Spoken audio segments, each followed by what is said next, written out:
Athenian merchants sailed to Egypt, Corinthians founded colonies from Sicily to the Black Sea, Ionians traded with Persian kings, the Spartans founded exactly one colony in their entire history. One. Not because they couldn't, because they wouldn't. To understand why, well, we have to understand what a Spartan citizen actually was and what he was guarding. The Spartans began as Dorians, one of the Greek-speaking peoples who settled the southern Peloponnese around 1200 BC. Their territory was called Lacedaemon or Laconia. For generations, they were ordinary Greek farmers in a narrow river valley flanked by mountains, no great fleet, no famous art, nothing yet to suggest the society they would become. Then, several centuries before the Persian Wars, they made a choice that every other Greek city had to eventually decide about. When you need more land, do you sail for a colony or do you conquer your neighbor? Sparta chose conquest. Crossing the mountains west, they seized neighboring Messenia, a fertile land that included Nestor's old Homeric kingdom at Pylos. The war was long and brutal. When it ended, Sparta had doubled its territory. But conquest did something strange. It did not make Sparta rich in the way trade made Corinth rich. It made Sparta outnumbered. The conquered Messenians were not killed or sold overseas. They were kept on the land as Helots, state-owned serfs bound to the soil, forced to farm for Spartan masters, an entire defeated nation, living under the feet of its conquerors, waiting. Here is the trap that shaped everything. Spartan citizens were now a tiny minority inside their own state. Above them stood no one. Beneath them stood the perioikoi, free non-citizens who handled crafts and trade, and beneath those, a vast Helot underclass that may have outnumbered the Spartans 7-1, maybe more. A single citizen population surrounded inside its own borders by people it had conquered. There was only one way to keep that system standing. Helots would farm, Spartans would train, forever. Militarization was not a preference, it was a solution. The government was built around this problem. Sparta had not one king but two, hereditary rulers from two separate lines, both claiming descent from Heracles. They were generals for life, not autocrats. Checking them were 5 ephors, elected overseers who could arrest even a king. Beside them sat an assembly of warriors, every citizen soldier with a voice, not a monarchy, not a democracy, a constitution engineered so that no single man could steer the state away from discipline.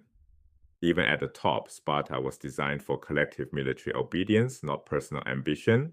So how do you turn an entire citizen population into career soldiers? You start with the children. At birth, Spartan infants were inspected by elders. Weak babies were reportedly exposed on the mountainside. At age 7, boys were taken from their mothers into communal barracks, the agoge, no philosophy, no mathematics, no trade, just fighting, running, wrestling, enduring cold, concealing hunger, suppressing fear. They were underfed deliberately to force them to steal food, and beaten if they were caught, not for stealing, but for being seen. Girls trained too in athletics and gymnastics because Spartans believed strong mothers bore strong sons. Spartan nursemaids became prized exports across the Greek world, a whole society organized around the production of soldiers. The most chilling institution came in the late teens, right? It was called the krypteia, literally, the hidden thing. Select young men were sent into the countryside with only a short dagger, ordered to live by stealing, to move unseen, and to kill. Their targets were Helots, strong Helots, dangerous Helots, leaders. The assignment was simple: stalk one and murder him undetected. This was not survival training, it was state-sanctioned terror, dressed as a rite of passage. Every year, the ephors formally declared war on the Helot population so that these killings carried no religious pollution. The krypteia was 2 things at once: an initiation ceremony that produced hardened killers, and an instrument of violence designed to keep an entire underclass too frightened to revolt. The system reproduced itself through blood. Adulthood brought no release. A married Spartan did not live with his wife. He lived in a communal mess tent, a syssitia, with 14 other warriors. They ate together every night. The food was deliberately plain, coarse black bread, and a notorious black broth of pork, blood, and vinegar. A visiting foreigner once tasted it and remarked that he finally understood why Spartans did not fear death. Even the kings sat at these tables.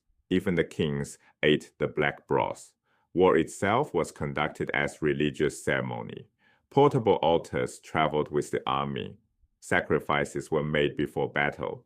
Everything about Spartan life, from the bow in a king's hand to the blade in a young man's, was standardized, public, and controlled. The system worked.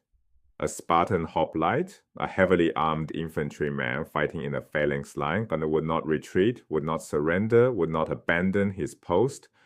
In the chaos of ancient battle, where most armies broke and ran, that was priceless.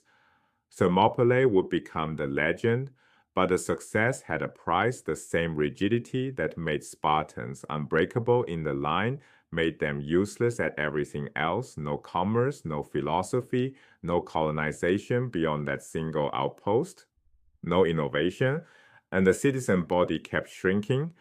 Battle losses, low birth rates, and strict inheritance laws slowly strangled the warrior class from within. Sparta shows how a single political choice, how to govern a conquered population, can reshape every corner of a society, what children eat, whether art exists, whether a city can imagine a future beyond the next battle. Athens gave us democracy, drama, and philosophy. Sparta gave us a word, Spartan, meaning disciplined, austere, and unyielding. 2 Greek cities, 2 answers to the same question. What should a polis be for?